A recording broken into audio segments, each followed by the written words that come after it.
Friends, this is the story of David King, the founder of a music record company called Stackin' Hits. He had once sold off the majority of his company's shares, but now he wanted to buy them back. At home, he stopped his wife Pam from making a big purchase. He asked her if she could wait a little. Pam immediately sensed that something was going on in David's mind. David had a son named Trey King, who played basketball. One day, Trey asked his father if he had listened to the singer Sula, the one he had told him about. David replied, "Do you want me to listen to her because she can sing, or because you like her?" Trey smiled and said, "Both?" David nodded. "All right, I'll listen." The two then went to the basketball court. Trey's friend Kyle was there too. David was Kyle's godfather. But before the game, David excused himself, telling Trey he had work at the office. He promised, "I'll come watch your game tomorrow." With that he left. Waiting outside was his driver and trusted confidant, Paul, who also happened to be Kyle's father. Paul had brought some files for David. While looking through them, David asked Paul for advice. "Tell me, what should I do?" Paul simply said, "Sometimes, to gain something in this world, a man has to go a little crazy." David then arrived at his company. A young singer was there, eager to let him hear her song. In the music world, it was said that David King had the best ears in the business. After that, David went to meet his partner Patrick. Stackin' Hits was about to be acquired by a company called Stray Dog Enterprises. But David believed they wouldn't honor the legacy he had built. He never supported AI-generated music, saying it lacked soul. Still, David knew the deal was extremely profitable. It could make them a lot of money. So, he made Patrick an offer, "Sell your shares to me. You'll get your payout, and I'll gain majority power, enough to stop this deal." David assured him that only he could take the company forward in the right way. Patrick eventually agreed. From that moment, David began liquidating all his assets. He went home and told Pam everything. But she wasn't happy about it. She questioned why David had suddenly changed his entire plan. She asked where the money was coming from. David explained that he planned to take a loan against their penthouse and sell off their stocks and bonds. Pam was not on board. She said the risk was far too high. But David argued, "Every step I've taken to get here, I took with risk." And just then a phone call came. Someone had kidnapped their son, Trey. David immediately called out for Paul. They alerted the authorities. Within minutes, the police arrived and set up their equipment all over the house. They asked David what the kidnappers had demanded. The kidnappers wanted the $17.5 million ransom paid in 1,000 Swiss franc notes. David and Pam were ready to give whatever it took to get their son back. The police quickly sent Trey's photo to the real-time crime center so that patrolling officers could also have his picture in hand. Detective Bridges, who was in charge, told David, "In most cases, kidnappings like this are carried out by someone close." But David insisted, "No, there's no one like that here." The detective looked him in the eye and said, "Mr. King, I know a man of your stature isn't used to taking orders from anyone. But please, from here on out, do exactly as I say." Meanwhile, Paul kept asking about his son Kyle, desperate to know where he was. But the officers weren't paying attention to him. Just then, outside the basketball arena, they found Trey's headband.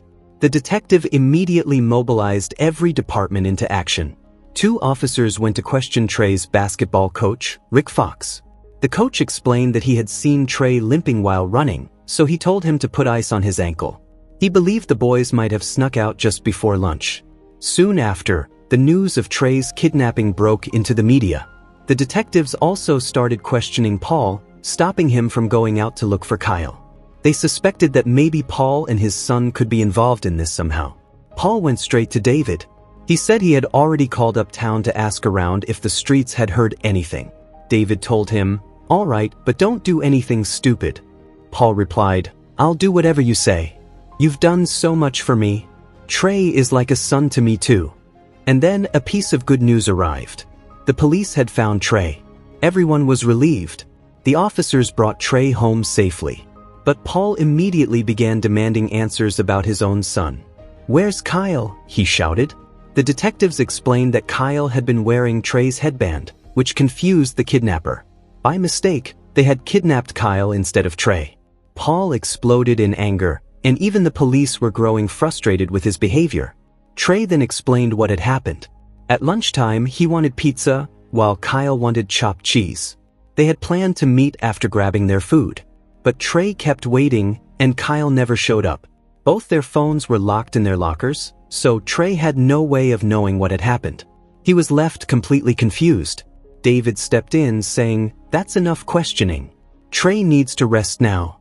But Paul could no longer control his emotions.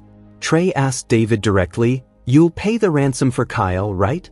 Just then, the kidnapper called again. David told him, "You know you kidnapped the wrong boy, right?" The kidnapper answered, "Yes, I know." David snapped back, "Then you can't expect me to give you $17.5 million for someone else's son." The kidnapper replied coldly, "Then someone else's blood will be on your hands." David tried to negotiate. "Listen, I can help you. Let the boy go, and I'll make sure you walk free." But the kidnapper refused to listen. He demanded all the money stuffed into a Jordan bag, promising to send drop-off details the next morning. He had called from a burner phone, so tracing him was impossible. The detectives began analyzing the situation.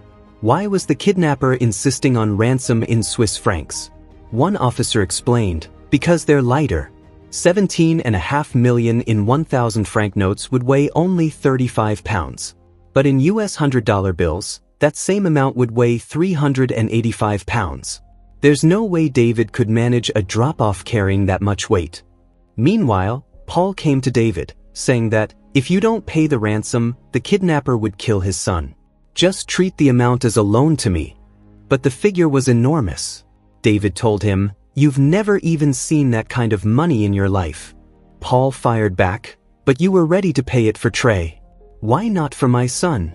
Paul already knew about the Stake and Hits deal. He knew David had access to the money. David grew tense. "If you're counting my money now, then count it all. Do you even know how much people owe me? Do you know how many people I pay?" For David, the choice was brutal. If he gave up that money to save Paul's son, he would lose Stake and Hits. But if he didn't, Paul would lose his only son. And for Paul, Kyle meant everything. Just then, David's partner Patrick came to meet him. David explained everything and admitted, "I don't think I can pay the ransom." Patrick warned him, "But what will people say? They'll say you let that boy die just so you could buy back Stake and Hits. Social media will destroy you. They'll finish you."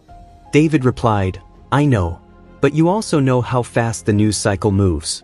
By tomorrow, another story will take over. People will forget all about this." Right now, David believed that was the only logical path forward. He even shared this with his wife, saying, "Patrick believes if I don't pay, the backlash could end my career completely." Meanwhile, Trey was glued to social media. David came to see him and apologized for missing his game. He told his son, "Everything I do for you, for our family." But Trey shot back, "Then how is refusing to pay Kyle's ransom good for us? How is it good for Paul and Kyle?" David said quietly, "It isn't that simple." But Trey understood the reality. If they didn't pay, the media would destroy them. They would be painted as villains. Trey was already receiving hateful messages. Some even said Kyle should be alive and he should be dead instead. He worried, "What will my classmates think? That my best friend died because of me? How am I supposed to go back and finish high school after this?" David said, "I don't know." Trey burst out, shouting, "Yes, you do. You know exactly what to do. Just pay the 17.5 million. Hearing his son yell, David's temper flared. He snapped, "You don't talk to me like that in my own house. There's only one man in this house, and it's me." As David stormed off, Trey said, "David King, the man with the best ears in the business, but the coldest heart." Later, David went to talk with Paul. But when he was finally alone in his room, David broke down and began to cry. Just then, the detective entered. He asked, "I just need to know one thing. Tomorrow, when the kidnapper calls, will you tell him you're going to pay the ransom? That will give us more time to work." David gave no answer. Instead, he gathered his family and went straight to Paul. Trey spoke up and said firmly, "We'll pay the ransom." Paul hugged David tightly. The detectives were informed of the decision. The detective assured them, "We'll get both Kyle and the ransom money back." Paul prayed with all his heart, At that moment, prayer was the only thing he had left. Meanwhile, Kyle was shown tied up in a bathtub with a song playing in the background. The next morning, David went to the bank and withdrew the ransom in Swiss francs. Soon after, the kidnapper called. He instructed David to pack all the money into a bag and board a train. More details would follow later. But then the kidnapper made another demand. He wanted Pam's Cartier bracelet as well. David protested, "Look, I'm already giving you the money. That bracelet was a gift for our 15th wedding anniversary. I can't give that up." The kidnapper didn't care. Pam quietly took off her bracelet and placed it in front of David. Meanwhile, the police planted a tracking device inside the bag of cash so they could capture the kidnapper after the drop. Officers were stationed at every stop along the route, and 2 plainclothes policemen would stay with David at all times. Everyone left in separate cars. David and the 2 officers boarded the train at the designated station. He wore a cap pulled low to cover his face. But today was no ordinary day. There was a big basketball game happening, and the train filled with excited fans heading to the match. The cars erupted with cheers as they sang and shouted for their team. At the same time, the National Puerto Rican Day Parade was taking place in the city. Crowds of Puerto Ricans were celebrating together, and celebrities like Anthony Ramos and Rosie Perez were there as well. Right in the middle of this chaos, David's phone rang again. The kidnapper ordered him to move between subway cars. "When I say so, drop the backpack." David pushed back, "Not until I see Kyle." Suddenly, someone pulled the emergency chain, jolting the train. In the commotion, David's bag fell. Waiting hands grabbed it from below, and the kidnappers ran off into the crowd. They released Kyle in the middle of the Puerto Rican Day Parade. The police tried tracking the bag with the GPS device, but the thick crowds made it almost impossible. One man handed the bag to another, then another, over and over again to throw off the chase. Then the signal from the tracker went dead. Finally, when the police caught a man holding the bag, they opened it, only to find it stuffed with tampons instead of cash. The kidnappers had outsmarted them. Meanwhile, Kyle sat weak and broken on a swing, traumatized by everything. On social media, however, David had suddenly turned into a hero. His name was everywhere. At the hospital, detectives began questioning Kyle. They asked him to describe anything about where he had been held, sounds, smells, anything. Kyle said, "There was this song playing, one I'd never heard before. It kept saying, back it up to the front." But to the police, that detail didn't seem useful. They pressed him to keep trying. Kyle begged for a break, but the officers refused, pushing him harder. Paul stepped in furiously.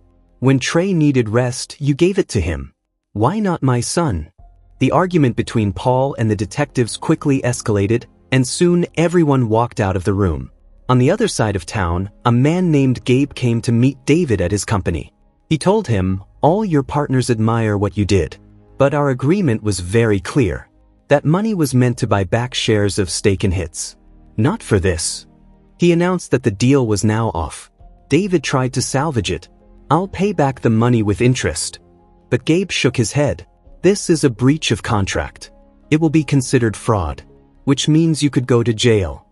The truth was, David's investors had given him money for one specific purpose, to buy back shares of Steak and Hits Records. Since he had diverted those funds, they now demanded their money back within 2 weeks. If he failed, David would lose everything: his penthouse, his home, even his artwork. After this, Patrick and another partner named Alex came to meet David. David told them, "Let's just sell Steak and Hits. Let's make the deal with Stray Dogs Enterprises." But Alex had already called the deal off. Because of everything that had just happened with David, their company was back on the front page. Their sales were surging again. But David desperately wanted to sell Steak and Hits. He needed money to pay everyone back. The problem was, the same partners who once wanted to sell were now refusing, because the company's renewed popularity had made it too valuable. David was completely trapped. As he walked down the street, he put on his headphones and started listening to music. That's when he heard the exact same song Kyle had mentioned, the one that went, back it up to the front. David rushed to Kyle and asked, "Was this the song you heard?" Kyle nodded, "Yes." The singer's name was Young Felon. David realized that the kidnapper's voice and young felon's voice were exactly the same. The police didn't believe him. But Paul stepped forward. "I've seen him. He came to meet David before." Paul reached out to his sources and gathered more information on the rapper. The police insisted they had to do a proper investigation first and refused to take David's word. Paul dismissed them. Forget the police. Through his own contacts, he found out more about young felon. David and Paul headed to the rapper's house. Paul carried a gun with him.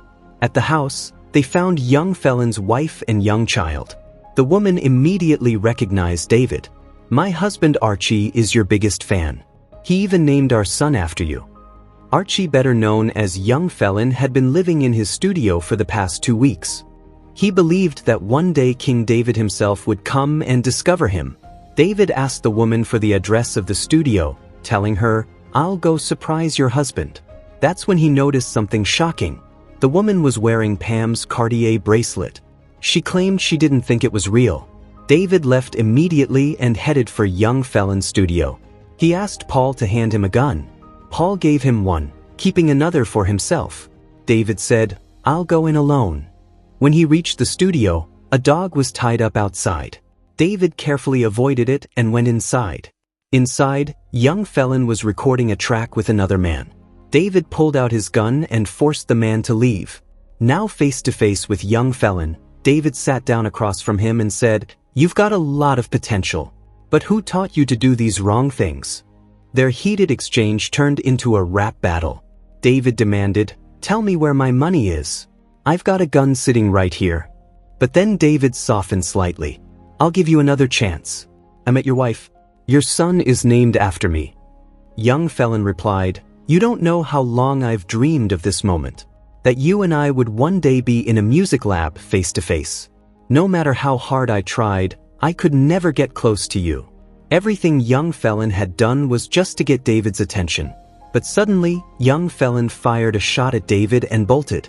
David grabbed his gun and chased after him. Young Felon opened fire on Paul's car.